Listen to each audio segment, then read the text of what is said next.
And welcome to week 15. Um, Sorry for not doing the whole intro thing and letting you guys get in here because I got stuff I gotta do and I didn't expect dinners and everything to take as long as it did. So I guess it's going to be just basically me making the video stream and then jumping into the VODs. So, anyways, I'm on a schedule, so we gotta go fast. So let's get started with last week, the first week of the playoffs. And we saw four teams uh, have some fates decided, and then four uh, teams just kind of have a little battle, for a little something, and then four teams advance on triumphantly into the future.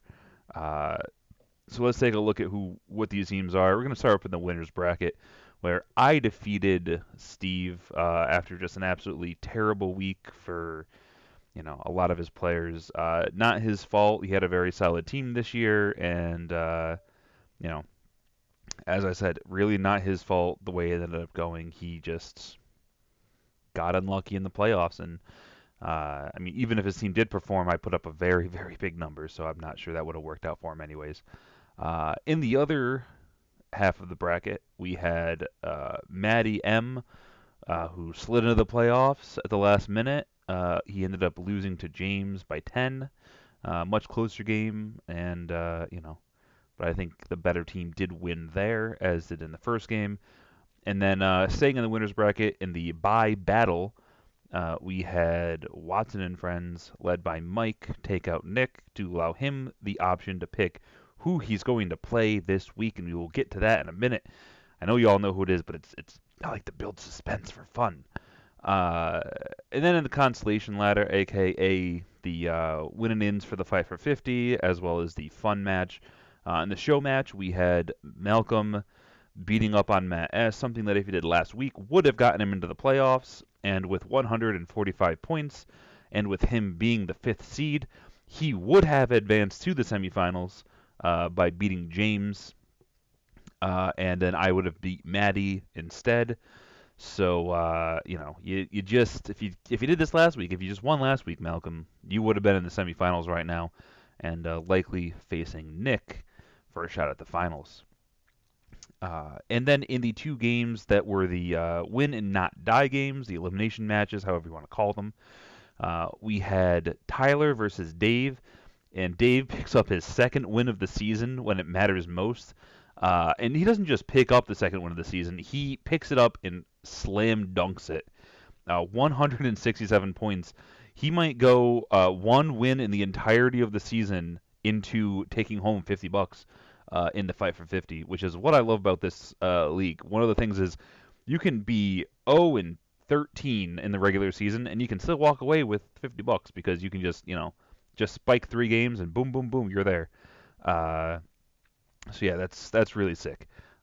Moving on down to the other matchup, we had Doug versus Sean, and Doug ended up cleaning up Sean to eliminate him and to move on for the fight for 50. So, with all that being said and done, this is what we have for the winners bracket. On the left side, we have James versus Matt. James advances to place Nick because over on the right, I beat Steve, and then Mike decides to take me on. And what is not a smart decision.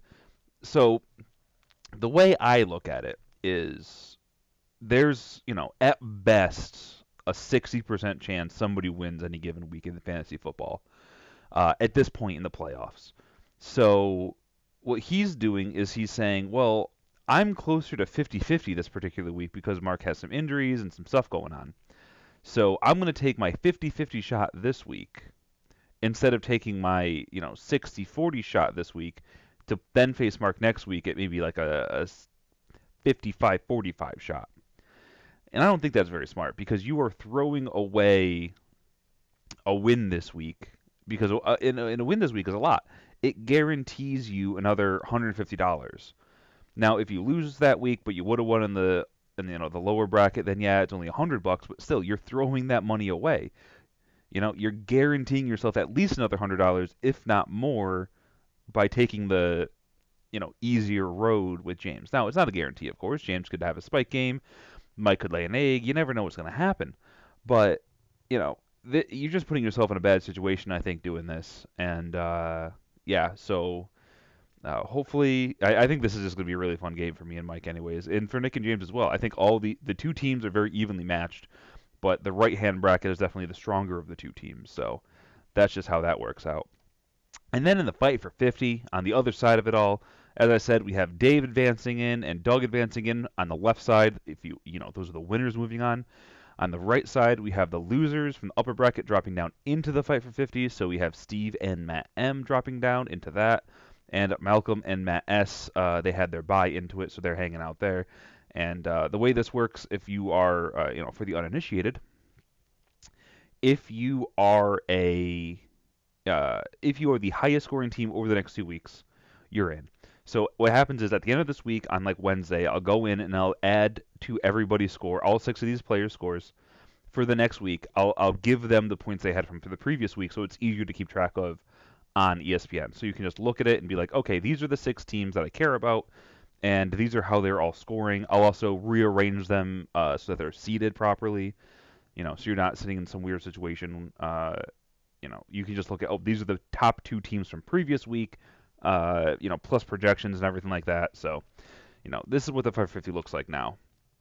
And then I needed to update you guys on incentives. We are 2 weeks away from the end, and I just wanted to let everybody know how the incentives were going, so you know where you can pick up $5 here and there in case you're, want to try to make a mad scramble for the end. So in the incentives race, we have Malcolm, who is currently at, basically a lock.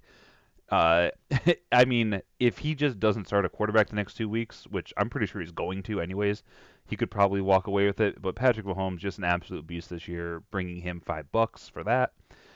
For myself, I am at the top of the RB charts after a couple of trades near the end of the season to get myself Saquon, Aaron Jones, and CMC. CMC coming from Mike, by the way. Thanks, Mike. So yeah, it's a good setup right now because I am up 76 points, but anything can happen over the last 2 weeks. Those two guys can have absolute monster games, and I can have my guys just absolutely fall apart. So you never know what's going to happen with that. In the wide receiver incentives, James remains on top with Mike nipping at his heels, only 17 points away, but with Matt S., myself, and Steve all within striking distance.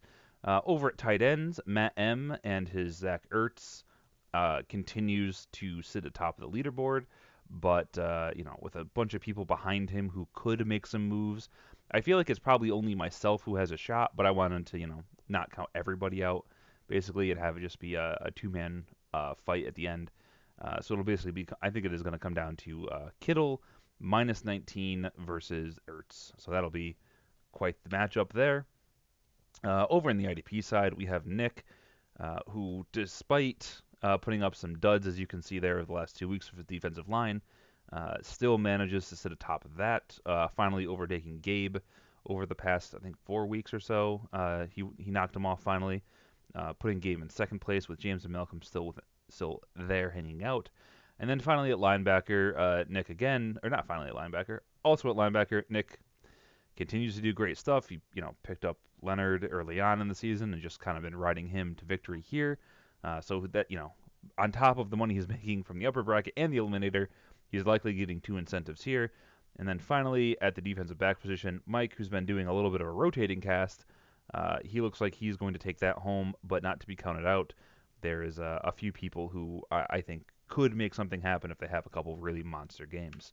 And now on to the final rankings. I don't have time for any kind of nonsense. Gabe, you're just the worst this season. Sorry, buddy. I don't care that Jarvis Landry had a good game for once. I don't care that you had Austin Eckler all season. Like you mismanaged your team. You had some bad luck with McKinnon and Green, and then David Johnson just being absolute poopsicle all season. So yeah, sorry, Gabes. It didn't go well for you, and your punishment is you will be in last. At number 11, I put Doug. You're probably thinking to yourself, oh, that's weird. Doug's in 11th, but he won his elimination match against Gabe. Well, yeah, that's the reason why he's at 11 and not 12. you got Aaron Rodgers at a really really steep price because you wanted him to be your number one quarterback forever. You went out and you picked up Spencer Ware, and he's been fine. I mean, yeah, you had Keenan Allen and Cooks, and you have Gronk and Sony and all that, but your team's just consistently not been putting up points all season long, and I'm trying to do these more towards, I'm trying to work them towards my end of season rankings, where I look at everything that's happened over the course of the season and how you ended up faring. I mean, you did get unlucky with some things, like you traded for Kerryon Johnson, and then he got hurt, and you traded for Demaryius Thomas, and then he ended up getting traded. You traded for Chris Carson, and then he ended up being fine instead of great. Trey Burton didn't work out. Like, you did a little bit of everything. You're still alive in some incentive races. You're still alive for the fight for 50, but you just didn't quite get there this year. And some of the trades a lot of people are complaining about. I didn't see it that way, but if people are going to complain about the way you traded, then you get put down on the list. Dave comes in at number 10. I'm not sure how Dave did trade wise. I think he made a couple moves, but it wasn't anything too earth shattering. But he did end up making a brilliant trade for Amari Cooper. That is the one trade that stands out. He had faith in Amari Cooper going to Dallas and absolutely blowing up, and he did exactly that. And he also picked up Doug Martin, which he's been fine as a filler from time to time, but that trade really revolves around Amari Cooper being an absolute madman and just doing some really, really great things. So yeah, I got to give Dave props. I want to move him out of the basement, but if he has another really good week, I might scoot him up a little bit. Because he did do some good things this year. He picked up some good players on waivers. He was aggressive with some of his moves. So I like that. I like that, and I think you're definitely better than the other two. Maybe like a C plus, B minus tier would be more fitting for you. But for now, you sit at number 10, and you move up into B class where you find Matt S. Your year, you know, this was it was good. And I don't understand how you're down this low. I don't understand how your scores were this low. And I just don't understand anything about your team.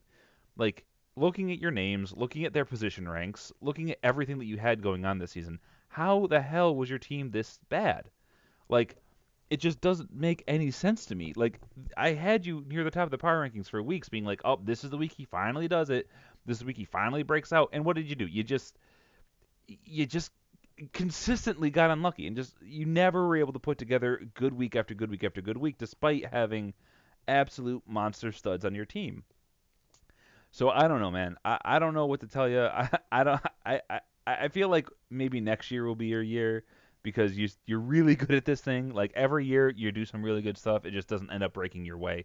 I'm sorry about that, Matt. I mean, I God, if you could have given me your team at the beginning of the season and you just said this is who you get, I'd have been like slam dunk it. It's great, but just bad luck for a couple weeks and it ended up costing you. And now you're in the fight for 50, where hopefully you can turn it around. Hopefully you can get that $50. But for now, sorry man, just you just got some bad luck on your side. That's all it is.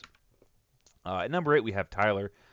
Tyler just kind of plummeted in the rankings because I don't know if he took the foot off the gas, if he stopped really or if his team just kind of fell apart at the end. I think it's more the latter than the former. Because you had things like Leonard Fournette getting hurt, Melvin Gordon getting hurt. You just kind of had the wheels fall off your team at the time when it was really pivotal. Those last 3 weeks where you're fighting for your life in the regular season, you had to beat me to make it to the playoffs, and then you had to beat Dave to make it out of the fight for 50, and both times you ran into an absolute buzzsaw, and your team faltered. I mean, I, you have a really good team. You did a really good job managing it. I mean, kudos up and down for you. It just didn't end up working out for you this year, and I had to just tank you because, you know, just the last few weeks now, when I get back around to it and I'm, doing the actual end of season power rankings, you will be rebounding back up because you did a really good job managing the team and making stuff work and making trades when you could, add drops, all that. Like, you made the team what it is. It's a really good team. It just you just ended up getting some bad luck at the wrong times and it ended up costing you the season, which you started off hamstrung because you had to, you're not sure Jerry's status. So that is it for Tyler. For number 7, we have Steve. He remains at number 7. Just had a really bad week last week, I think is what happened. I'm not chalking it up, completely as a loss for you.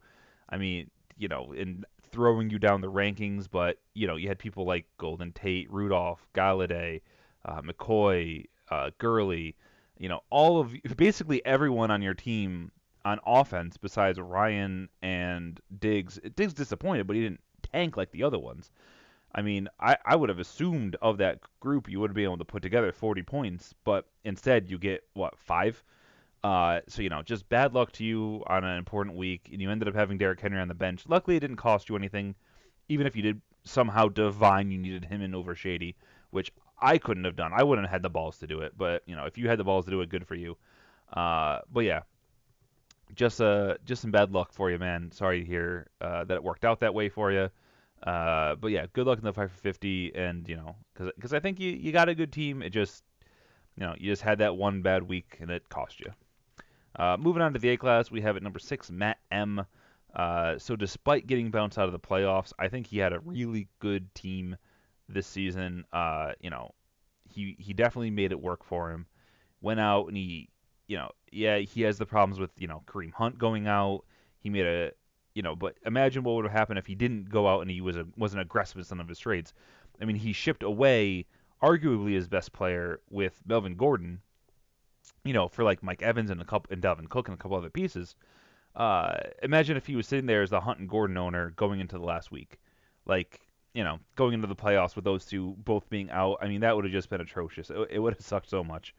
But he made moves, he made stuff work. He ended up putting together a pretty decent and respectable team despite the giant holes that he had to fill from some of his stars end up getting hurt and having legal problems and stuff like that. So you know kudos to you, Madam. You put in some good work this season, and but now ripping pepperonis down there. And at number 5, the last of the A class, because you have to assume that the S class is going to all be people still alive in the playoffs in the upper bracket. We have Malcolm, who I will again apologize for shit talking Patrick Mahomes as much as I did at the beginning of the season.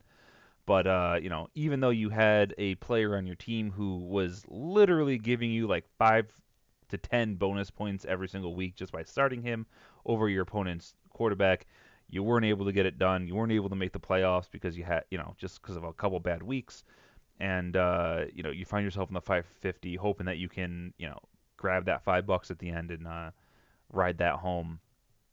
But yeah, so good luck to you, man.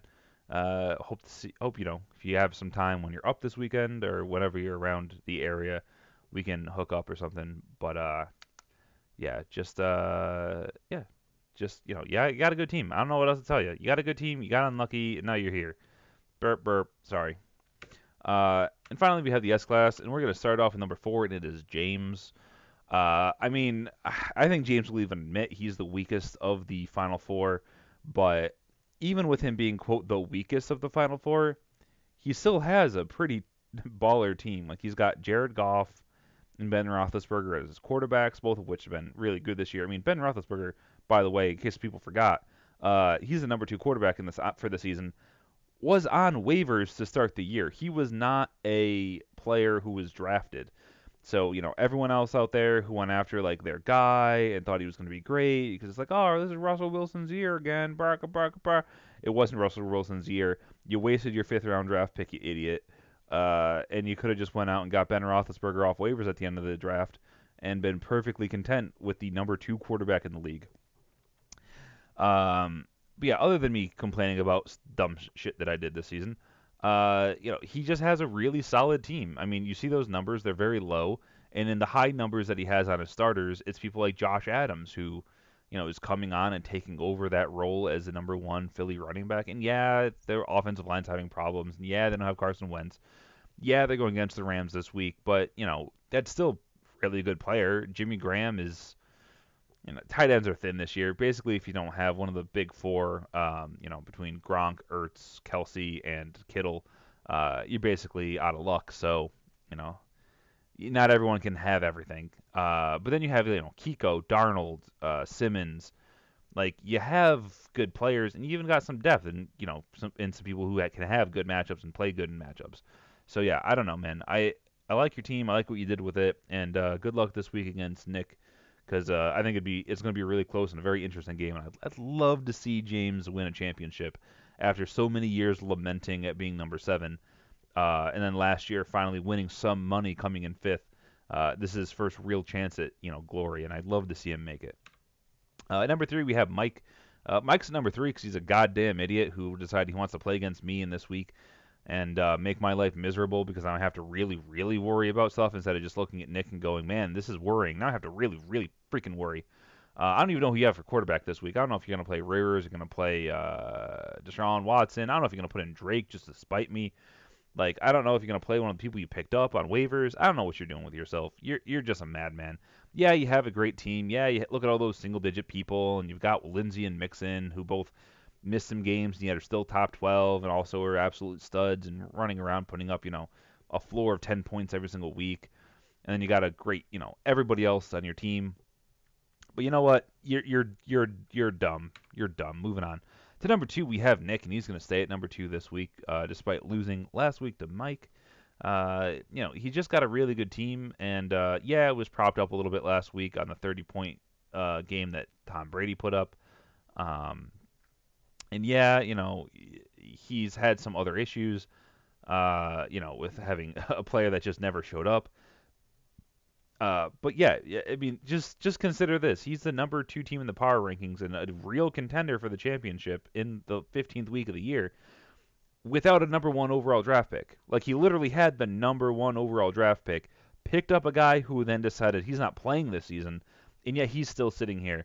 It just still goes to show that Nick is, he's just one of those guys who just can put stuff together sometimes, pull stuff out of nowhere, and make it work for him. So, after last year's debacle that Nick went through, if I'm remembering correctly, I think Nick actually had a pretty terrible team last year, and he had some real issues making it through. This year, he did absolutely fantastic, so good for you, Nick, making it into the playoffs, and good luck against James this week. I don't really care who wins that game. I think both of them got a, real good shot at winning the championship, and both of them are really good guys, so, I mean, either way, I'm going to be happy for him. And then there's me. I'm going to put myself on top. I got to take out the eggplant and, give it a little rub, because, yeah, I mean, I just love my team. I think I got a great team. I think I made a lot of, good moves over the course of the season. Now, Odell Beckham goes down. I got to play DJ Moore, or I don't know, maybe just to mind games my opponent. I might put in Robbie Anderson, just to mess with him. I don't know. That's probably a terrible decision at this point, but I might do it anyways. But yeah, it's it's a good team. I'm not gonna sit here and just talk about myself. That's really dumb. So with that, I'm just gonna see you guys next week because there's not really a lot to talk about. I'm sure not a lot of people are gonna watch this because it's just it's just one of those things where at the end of the season I see my numbers drop down from 7 viewers down to like 3 viewers because not a lot of people really care at this point. Next week's gonna be a more important thing to watch because it's gonna have the 550 standings update. It's gonna have my penultimate power rankings. It's going to update on a bunch of stuff. So, have some ideas for next season. Maybe, I don't know what I'm planning on doing for next week. But that is it for now. And so thank you guys for stopping by. And yeah, I'll see you guys later. Bye.